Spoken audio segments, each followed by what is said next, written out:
You ever wake up thinking you finally made it out, like truly escaped the circus? Because that was me. My first morning in this so-called dream house. I'm talking the kind of quiet where you can hear your own heartbeat, not the suffocating hush of a neighborhood run by the HOA Gestapo. I had my feet up, coffee in hand, feeling like maybe, just maybe, the universe was gonna let me breathe. And then bam! 3 steps into the day, I'm watching a woman I've never met march right up and crush my kid's model airplane under her heel. Didn't even blink. 10 minutes after that, her husband's on me with a baton, and they're spinning lies so smooth the cops nearly have me in cuffs before I can blink. What they didn't know, my cameras caught everything. Let me back up a sec. I didn't roll out of bed into a fight. I woke up to real honest-to-God peace. You know what I mean? Bird's breeze, old floorboards settling under the sun. None of that. Did you get HOA approval for your mailbox nonsense? Just a house, a porch, a cup of burnt coffee and fog lifting off the hills like a curtain at some small-town play. After all those fines, all those hearings, that 2-year legal slugfest that just about broke me, this land finally felt like mine. 20 acres of actual no-strings-attached, unincorporated dirt. Nobody measuring my grass, nobody policing my paint colors.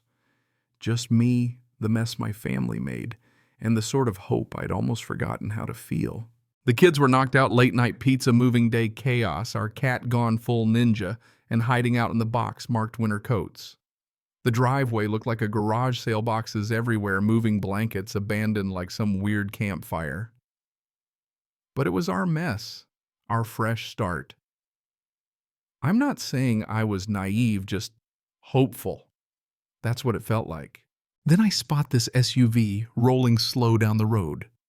Not stopping, not honking, just hovering like the driver's out on a census run taking notes. I brushed it off. New folks move in, people get curious. I didn't realize how fast a quiet morning can snap in two. Coffee barely cold when I hear these footsteps on the gravel, crisp, pointed like the world owed them an explanation.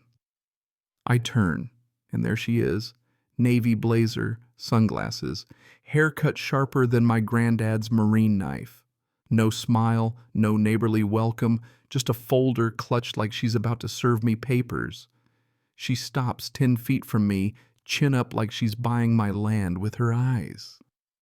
"Good morning. You must be the new occupant." I swear her voice grated me on the spot. I'm trying to keep my cool. "Yes, ma'am. Can I help you with something?"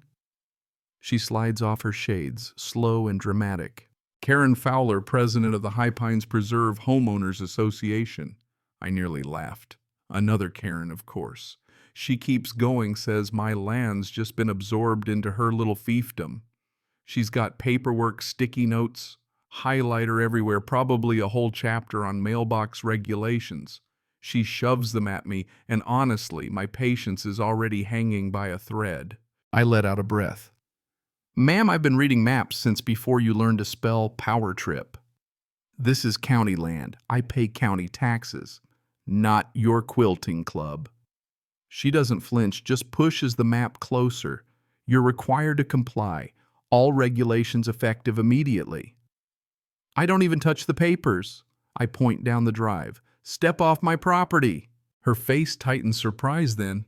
That HOA rage you can practically smell.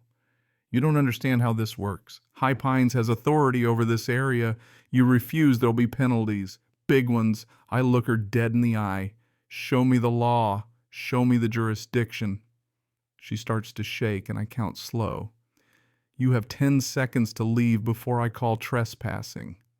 She steps back, forced to, then throws out, "People who don't work with the community usually don't last long." She storms off her heels like gunshots in the gravel. For a second, the quiet feels different.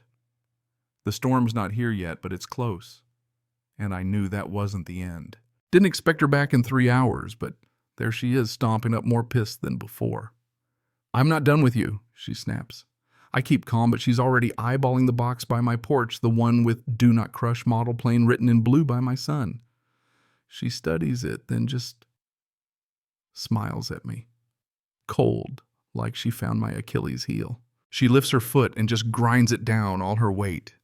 Crunch plastic wood foam my boy's whole afternoon, snapping into dust. A wheel rolls over and taps my boot. Guess he can build another. Kids need discipline.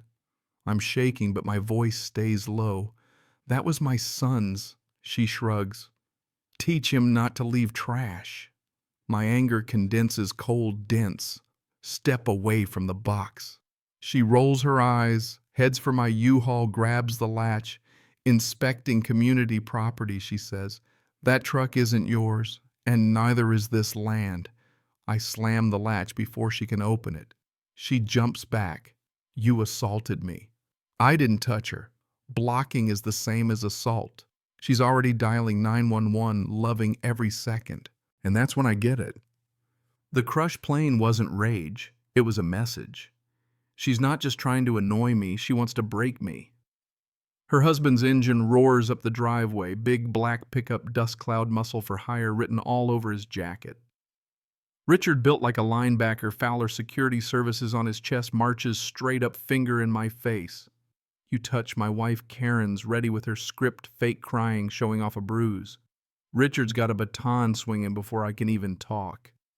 But I've seen that swing before. I step in, twist his wrist, baton flies. He's on one knee, but humiliation's a hell of a drug. He charges again, fists flying, shoves me into a box. Glass shatters. Karen shrieks. Richard's wild. I'm dodging, not hitting, just holding ground. That's when the cops show red and blue washing the trees, guns half drawn. They're looking at me, not the two lunatics. Hands where I can see them. Karen sobbing like she's up for an Oscar. Richard's hunched and panting. I raise my hands, knowing exactly what trap I've walked into. Victims reporting injuries. The deputies don't know the script. They see a calm guy and two perfect victims. They're about to cuff me. Karen's already smirking, a fox in the henhouse. But I keep it together. My hands will stay where you can see them, but I'm not turning my back on an armed man. I nod toward the baton in the dirt.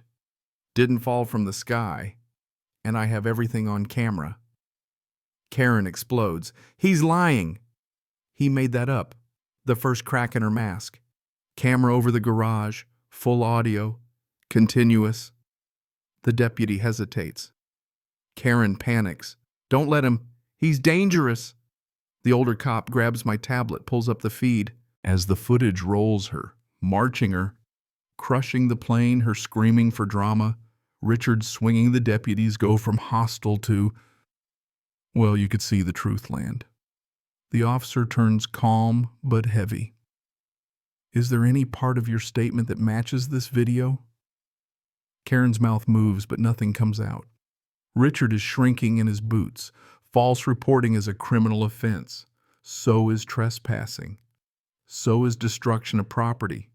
And what you did with that model plane, that's child endangerment. The cuffs go on. Karen loses it, flailing, screaming about how she runs the HOA, how this whole community depends on me. She's not even talking to us, just performing for an audience that's finally walked out. Richard tries for bravado but folds when the steel clicks. The kids are watching from the window, wide-eyed but safe. I give them a nod, the kind of nod that says, "You're okay now."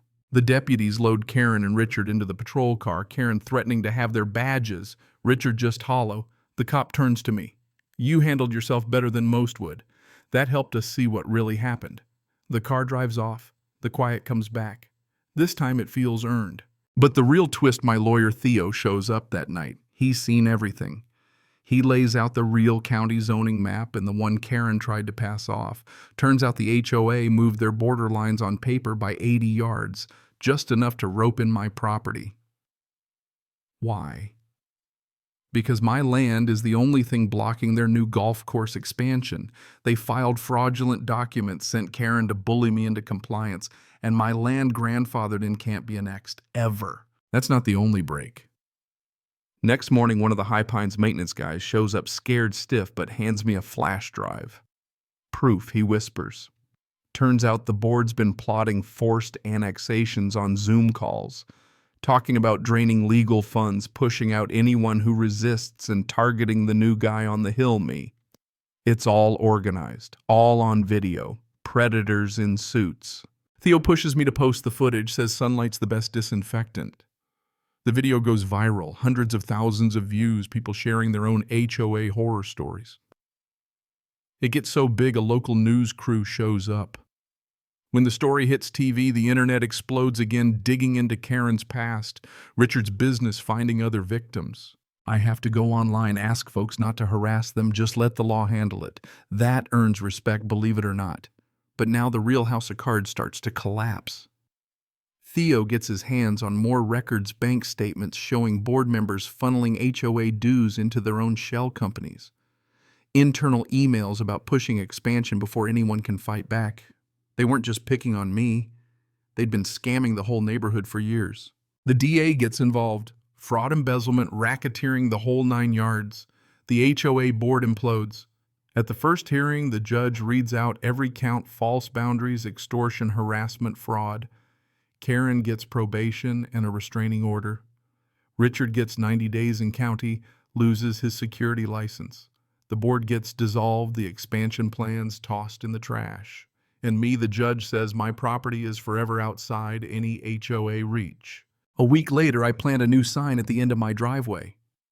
Heavy steel bolts sunk deep. Private property, no HOA trespassers. Violators will be prosecuted. Next to it, a little American flag.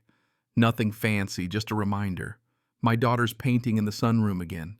My son's rebuilding his plane, this time stronger wings. And me, I finally breathe. But let me leave you with this.